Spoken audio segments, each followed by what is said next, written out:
한강, 낙동강, 금강과 함께 우리나라의 4대 강에 속하는 영산강. 영산강은 고려 공민왕 때 왜구들의 약탈 대상이었던 영산도 주민들은 섬을 비워버리라는 공도 정책에 따라 배를 타고 이곳 영산포로 온 이주민들이 고향의 이름을 따 영산현이라고 부르면서 영산강의 이름 또한 유래되었습니다. 일제강점기를 시작으로 영산포는 본격적인 변화가 생기기 시작했는데요. 영산강을 따라서 과거로 거슬러 올라가 보겠습니다.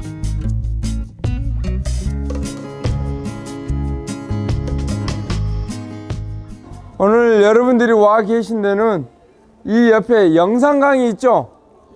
우리가 와 있는 곳은 호남 지역, 이곳 전라도 서부 쪽을 가로지르는 우리나라에서 굉장히 큰 강 중에 하나인 영산강이라는 곳이에요. 이 영산강은 옛날부터 굉장히 오래전부터 수많은 사람들이, 강이 있으면 사람들이 모여 살기가 편하죠. 왜 편하죠? 강이 있으면, 강이 옆에 있으면. 그렇죠. 물을 먹기 쉽고, 또 물고기를 잡아먹을 수 있고, 또 농사를 짓기 편하고. 그래서 오랜 순간, 아주 오래전부터 강가에 사람들이 흔히 살 수밖에 없었고, 늘 새로운 문화들은 강 주변에서 만들어졌었어요. 오늘 우리가 온 곳도 영산포라는 곳이에요. 어디요? 이건 강이고, 여기 우리가 와 있는 곳은 나주에 있는 영산포. 여기에서 말하는 포는 항구라는 뜻이에요. 항구가 뭐예요? 항구. 배가 들고 나는 곳이라는 뜻이에요. 그만큼 여기가 항구가 있었다는 뜻이겠죠. 배들이 드나드는. 이 옆에도 뭐가 있어요? 배. 그러죠. 1910년 우리나라가 일본에 의해서 이 나라가 침략당합니다. 그래서 약 36년간 일본 사람들이 이곳 조선이라는 나라를 지배하게 돼요. 그게 우리는 일제강점기라고 합니다. 그 점령하고 있는 동안 이미 점령하기 전부터 1904년부터 이 영산포 일대에 일본인들이 들어오기 시작합니다. 그리고서 1906년에 일본인 거류민 민단이 호남에서 가장 먼저 만들어진 곳이 이곳 영산포에 들었습니다. 이곳 영산포는 나주 삼포와 이 일대에서 가장 많은 목화 알죠? 목화. 우리 옷감을 짜는 이 목화가 이곳 호남에서 가장 많이 생산되는 곳이기도 했던 데가 나주 남편과 이곳 삼포에 있었어요. 또 하나, 이곳 나주 궁산면 일대에 가장 많은 농토에서 쌀들이 생산됐어요. 쌀이 가장 많이 생산됐던 곳이기 때문에 일본인들이 가장 먼저 이곳에 들어와서 본인들 말로는 수출이고 우리가 봤었을 때는 아주 헐값의 사들이었죠. 그래서 그걸 가지고 대한해협을 건너서 일본으로 가져가서 일본 사람들에게 아주 저렴한 가격으로 팔았죠. 일본은 1930년대 세계 대공황이 이루어지기 전에 메이지 유신이 단행되면서 그 이후 약 18년간 세계적인 대공황이 일어납니다. 그 공황 기간에도 일본 역시 굉장한 쌀 생산 부족에 시달리기 시작합니다.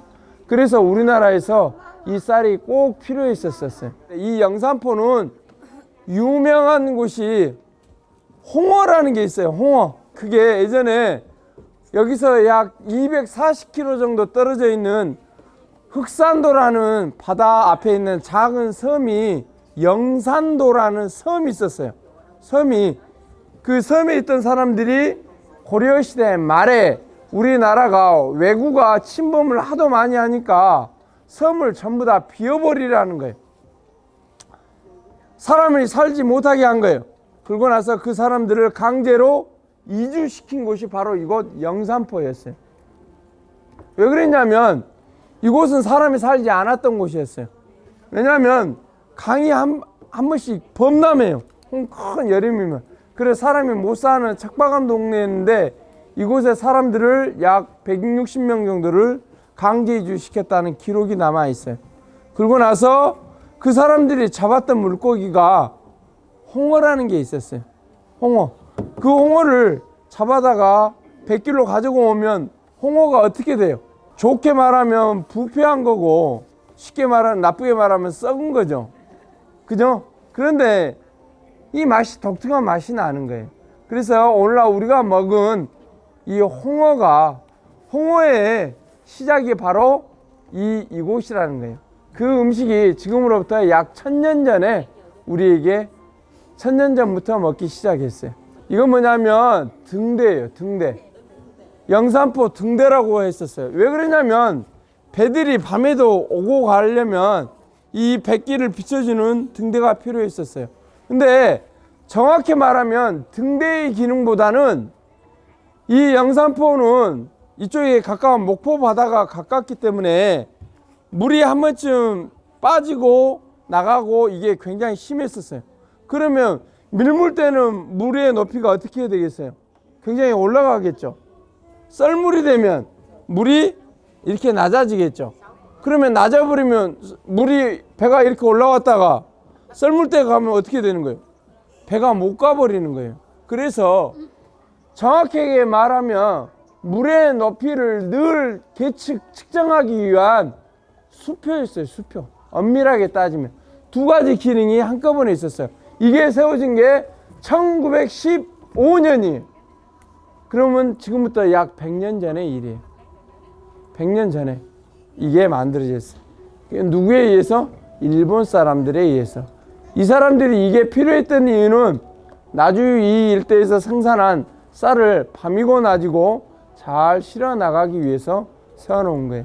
그리고 이거 영산포에 1907년에 전신 전화국이 들어와요. 1907년에 쌀을 사고 파는 사람들한테, 장사하는 사람들한테는 물건값이 굉장히 중요하죠. 일본 본토에서 쌀이 하루에 일본 본토의 쌀의 시세를 알아야 돼요. 그래야지 여기서 거래를 하는 거예요. 뭔 말인지 아시겠죠? 그래서 전신 전화국이 꼭 필요했었어요. 이 붉은색 건물이 보이세요? 지금으로부터 약 이 건물이 110년 전에 지어진 건물이에요.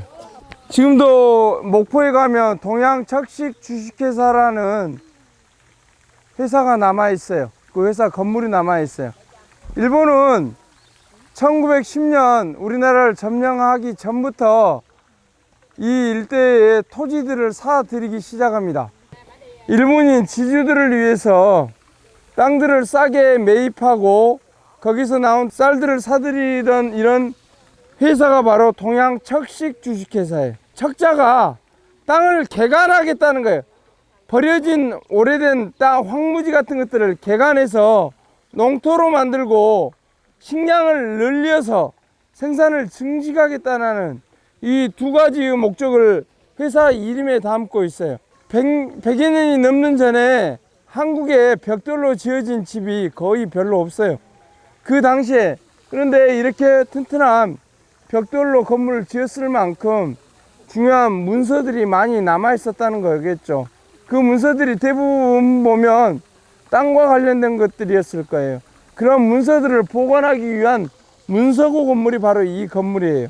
예전에 영산포에 열차가 쓰던 역사가 있던 곳이에요. 영산포 역이 바로 이곳이에요.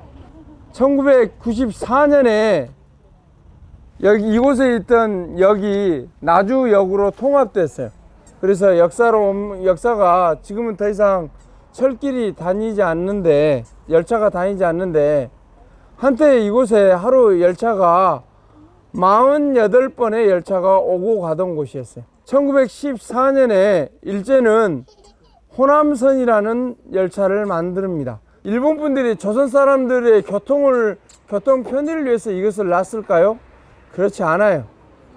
각 면 단위에서 생산되는 쌀들을 목포 항구로 가장 빠르게 실어내는 방법이 바로 열차를 이용하는 방법이 하나 있었어요. 열차 한 칸에 약 쌀을 200가마 정도 실어 날라요. 쌀 한 가마니는 80kg. 80kg를 200가마 하면 16,000이니까 16톤 정도 되겠죠. 16톤. 한 칸에. 근데 보통 그것이 8칸에서 12칸 정도의 쌀을 신고 다녔어요. 그러면 16만 하루 평균 그게 48번 왔다 갔다 생각해 보세요. 그러면 얼마나 많은 쌀들이 실어서 일본으로 가져갔겠는가. 그게 약 36년 동안. 우리 한국인들에게는 이곳이 아픔의 현장이기도 해요. 무안군 다문화센터 가족들하고 함께 기레 인문학 프로그램을 저희 이쪽에 사시지만 이쪽 지역에 대해서 많이 모르시는 부분에 대해서 또 그쪽 부분에만 잘 계시기 때문에 나주라는 곳에 와가지고 나주의 역사 문화에 대해서 조금 탐방도 하고 체험할 수 있는 기회를 갖고자 이번에 이 프로그램을 진행하게 되었습니다. 오늘 여기는 와서 구경 많이 갔어요. 그 기분이 너무 좋아요. 마음이 좋아해요. 처음에는 그 나주에 있는 그 문화나 좀 뭐 관광지 보러 가는 줄 알고 그 좀 참석했는데 선생님들이 그 말씀 들어보니까 좀 옛날에 일본하고 좀 깊은 역사가 있고 그거 듣고 좀 제가 일본 사람인데 가슴 아프고 가슴도 좀 미안함도 좀 들고 그래도 그 역사를 우리도 좀 알아야 되잖아요. 그거를 아픈 역사가 있었지만 그거를 우리도 인정하고 그걸 알으면서 여기 한국에서 한국 사람들과 같이 살아가는 게 낫다고 생각해서 지금 열심히 그 역사를 알아야 되구나 여기 참석해서 정말 좋았었다고 생각하고 있습니다. 담양 용추산 자락에서 시작해 목포 앞바다에 이르기까지 장장 350리를 흐르는 영산강의 다양한 표정을 알 수 있는 이 책은 강줄기를 따라 만나본 풍경과 느낌을 강을 따라 걸으며 그 긴 역사와 사람살이 이야기를 찬찬한 눈길을 통해 들어볼 수 있습니다. 전라남 도립도서관은 전라남도 무안군 삼양읍에 위치하고 있으며 2012년 1월 12일에 개관하였습니다.